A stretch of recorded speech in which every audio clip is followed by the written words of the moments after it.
Bismillahirrahmanirrahim. Assalamualaikum warahmatullahi wabarakatuh. Anak-anakku kelas 2, alhamdulillah pada kesempatan kali ini kita kembali bersua dalam pembelajaran online.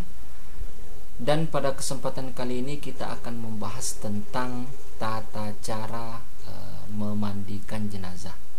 Nah, anak-anakku sekalian, minggu lalu saya sudah sampaikan bahwa ada 4 kewajiban yang dilaksanakan untuk kepengurusan jenazah.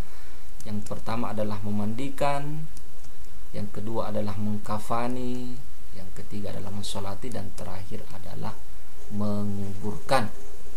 Nah, pada kesempatan kali ini kita akan membahas tentang tata cara memandikan jenazah.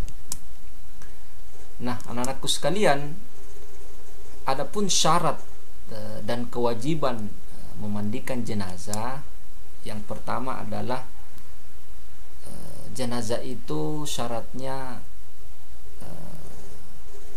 itu Islam. Jadi jenazah itu orang Islam, apapun aliran, mazhab, ras, suku, dan profesinya, selama dia orang Islam maka dia harus dimandikan.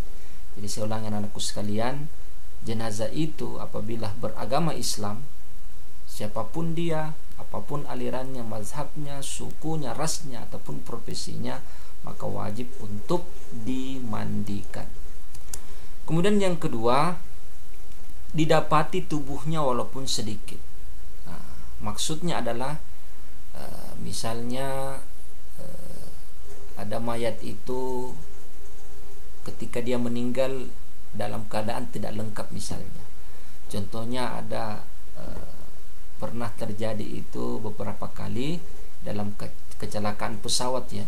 Ada pesawat jatuh di laut misalnya, kemudian ketika didapati mayatnya itu sudah tidak lengkap, misalnya badannya hilang kah, mulutnya sudah tidak ada, matanya tidak ada, tangannya tidak ada. Kalaupun ketika didapat tubuhnya, ya, anggota tubuhnya itu didapat meskipun tanpa tangan apa dan sebagainya, maka yang didapat itu, tubuh yang didapat itulah yang dimandikan seperlunya begitu. Jelas dia sudah dimandikan, di kafani, di apa dan sebagainya, maka tetap wajib untuk dimandikan. Jadi kalau misalnya ada tubuh yang ketika dia meninggal tidak lagi lengkap, misalnya kepalanya tidak ada, matanya sudah tidak ada, maka yang ada saja yang wajib untuk dimandikan, seperti itu. Kemudian itu 2 tadi daripada syarat dan wajib untuk memandikan jenazah. Yang pertama, orang Islam, apapun alirannya, mazhabnya, sukunya, dan sebagainya, itu wajib untuk dimandikan. Kemudian apabila ada tubuhnya tidak lengkap, maka yang lengkap saja itu yang dimandikan. Nah, siapa-siapakah yang berhak untuk memandikan jenazah? Yang pertama, apabila jenazah itu laki-laki, maka yang wajib memandikannya juga adalah laki-laki. Sedangkan perempuan itu tidak boleh memandikan jenazah laki-laki kecuali istrinya dan mahramnya. Nah, mahram itu adalah orang yang sealiran darah atau sepersusuan dengan kita. Misalnya istri, kemudian ibu kandung, bapak kandung, saudara-saudara kandung, dan sebagainya. Itulah yang namanya mahram. Jadi apabila jenazah laki-laki, yang boleh memandikan itu hanya laki-laki kecuali istrinya dan anak perempuannya atau mahramnya, seperti itu. Jadi perempuan tidak boleh memandikan jenazah laki-laki kecuali mahramnya, seperti itu. Kemudian yang kedua, sebaliknya, apabila jenazah itu perempuan, maka yang memandikan juga perempuan. Nah, laki-laki tidak boleh kecuali suaminya atau mahramnya. Anak laki-lakinya itu boleh, yang penting mahramnya, kandungnya, seperti itu. Kemudian apabila jenazah itu seorang istri, sementara suami dan mahramnya ada semua, maka suami lebih berhak untuk memandikan istrinya, seperti itu. Jadi apabila jenazah itu seorang istri, maka suaminya itu lebih berhak daripada yang lain, daripada mahramnya yang lain maksudnya ya, itu untuk memandikan istrinya, seperti itu. Tetapi biasanya umumnya itu kalau umumnya ya yang terjadi di masyarakat, biasanya kalau jenazahnya itu laki-laki atau perempuan, itu yang memandikan adalah anak-anaknya. Jadi kalau misalnya ibunya yang meninggal, maka anak perempuannya yang memandikan. Atau misalnya suaminya yang meninggal, maka anak laki-lakinya yang memandikan. Itu umumnya seperti itu. Oke. Kemudian apabila jenazah itu seorang suami, sementara istri dan mahramnya ada semua, maka istri lebih berhak untuk memandikan suaminya. Jadi kalau misalnya sudah berkumpul semua mahramnya, ada istrinya, ada anak perempuannya, ada anak laki-lakinya, maka istrinya itu lebih berhak memandikan suaminya, seperti itu. Kemudian anak-anakku sekalian, bagaimanakah tata cara memandikan jenazah? Berikut adalah tata cara memandikan jenazah. Yang pertama, jenazah itu ketika dimandikan itu harus di tempat yang tertutup. Misalnya di dalam rumah itu harus tertutup, agar yang melihatnya hanya orang-orang yang memandikan dan mengurusnya saja. Jadi orang jenazah itu tidak sembarang orang yang memandikan jenazah, itu tidak sembarang. Itu harus betul-betul orang yang diberikan kepercayaan oleh keluarga jenazah, begitu. Kemudian harus di tempat tertutup, misalnya di dalam rumah atau di dalam gedung dan sebagainya. Nah, bagaimana misalnya kalau anggaplah di rumah itu tidak memadai atau misalnya tempatnya sempit? Boleh di luar rumah, tetapi harus ditutup. Misalnya kita buat sebuah ruangan di luar ya, di luar rumah misalnya, tertutup. Misalnya di sekitar itu ditutupi dengan kain, atau ceritanya dipagari lah dengan kain. Itu boleh seperti yang jelas harus tertutup. Kenapa? Supaya tidak menjadi tontonan bagi orang lain, karena tidak boleh menonton orang memandikan jenazah. Jadi orang-orang yang memandikan jenazah itu hanya orang-orang kepercayaan dari yang namanya keluarga jenazah. Jadi orang-orang tidak boleh melihat kecuali orang-orang yang memandikan jenazah. Karena ya pasti orang jenazah kalau dimandikan auratnya akan kelihatan. Jadi tidak boleh dijadikan bahan tontonan seperti itu. Jadi jenazah harus dimandikan itu di tempat yang tertutup seperti itu. Kemudian yang kedua, mayat diletakkan di tempat yang tinggi seperti dipan. Harus di tempat yang tinggi, tidak boleh tergeletak di tanah, tidak. Kalaupun tergeletak di tanah itu harus ada yang melapisi, misalnya papan kah. Tapi sekarang itu sudah modern ya. Sekarang itu orang kalau memandikan jenazah itu biasanya ada tempat pemandian khususnya. Itu biasanya masjid-masjid punya tempat permandian khusus jenazah. Itu sekarang sudah seperti itu. Jadi mayat ketika dimandikan itu harus berada di tempat yang tinggi, jangan ditaruh di lantai atau di tanah. Harus ada yang lapisi di tempat yang tinggi seperti itu. Kemudian ketika mayat dimandikan itu dipakaikan kain basahan seperti sarung agar auratnya tidak terbuka. Jadi mayat itu ketika dimandikan itu harus tertutup auratnya, harus ditutup dengan kain yang basah, misalnya sarung basah. Jadi hanya tangan kita yang memandikan. Ceritanya ini diraba begitu ya. Jadi mayat itu kalau dimandikan itu diraba, dia digosok dan sebagainya seluruh anggota tubuhnya. Jadi tidak boleh telanjang, itu tidak boleh sebenarnya ya. Jadi mayat itu tidak boleh telanjang, meskipun dia jenazah, tetapi ya, manusiawi ya, kita punya harus sifat manusiawi. Jadi meskipun dia sudah tidak bernyawa, jenazah itu tetap harus dimanusiakan gitu. Tidak boleh telanjang, jadi harus ditutupi kain basahan agar auratnya tidak terbuka begitu. Kemudian mayat didudukkan atau disandarkan pada sesuatu, disapu perutnya sambil ditekan-tekan pelan-pelan agar semua kotorannya keluar. Jadi mayat itu supaya mempermudah yang memandikan itu harus dikasih sandar. Nah, misalnya disandarkan ke ada bantal-bantal misalnya, itu harus disandarkan punggungnya atau kepalanya.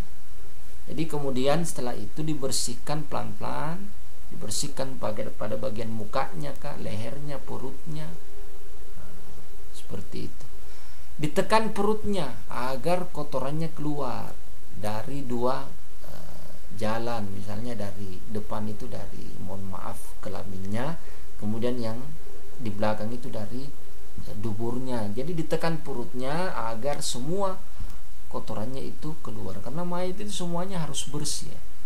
Harus ditekan, hanya ditekan, kalau digosok-gosok saja tidak bisa keluar, harus ditekan perutnya supaya kotorannya itu keluar. Setelah itu dibersihkan dengan tangan kiri, dan memandikannya itu dianjurkan mengenakan sarung tangan. Jadi harus pakai sarung tangan yang agak tipis itu, saya kurang tahu apa namanya. Itu biasanya di rumah sakit ada, di tempat penjualan kain kafan juga ada itu yang sarung tangan yang seperti kalau orang mau operasi di rumah sakit ya, kaos tangan seperti itu.